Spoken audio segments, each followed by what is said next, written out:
1 Maccabees, chapter 8. Judas heard of the fame of the Romans, that they are valiant men, and have pleasure in all who join themselves to them, and make friends with all who come to them, and that they are valiant men. They told him of their wars and exploits which they do among the Gauls, and how they conquered them, and forced them to pay tribute, and what things they did in the land of Spain, that they might take control of the silver and gold mines which were there, and how by their policy and persistence they conquered all the place, and the kings who came against them from the uttermost part of the earth, until they had defeated them, and struck them severely, and how the rest give them tribute year by year. Philip and Perseus, king of Chittim, and those who lifted up themselves against them, they defeated in battle, and conquered them.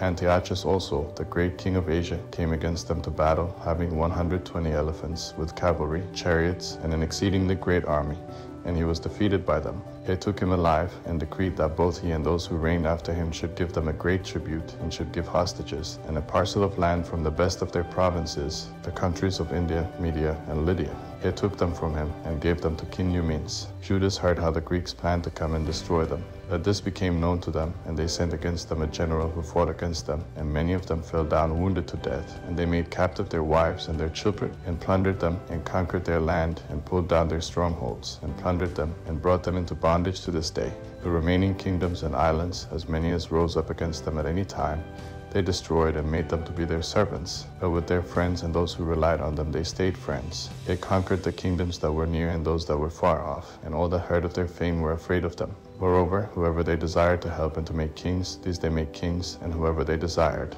they depose. They are exalted exceedingly.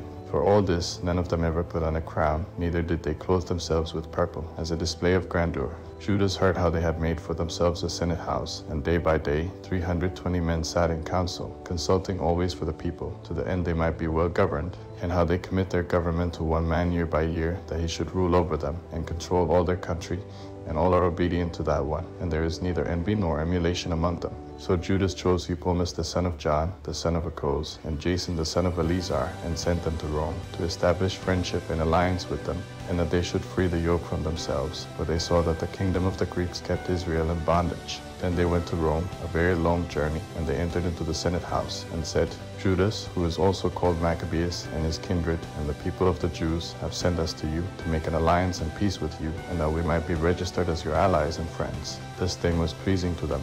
This is the copy of the writing which they wrote back again on tables of brass, and sent to Jerusalem, that it might be with them there for a memorial of peace and alliance. Good success be to the Romans, and to the nation of the Jews, by sea and by land forever. May the sword and the enemy be far from them. But if war arises for Rome first, or any of their allies in all their dominion, the nation of the Jews shall help them as allies, as the occasion shall indicate to them, with all their heart. To those who make war upon them, they shall not give supplies, food, weapons, money, or ships, as it has seemed good to Rome, and they shall keep their ordinances without taking anything in return. In the same way, moreover, if war comes first upon the nation of the Jews, the Romans shall willingly help them as allies, as the occasion shall indicate to them, and to those who are fighting with them, there shall not be given food, weapons, money, or ships, as it has seemed good to Rome.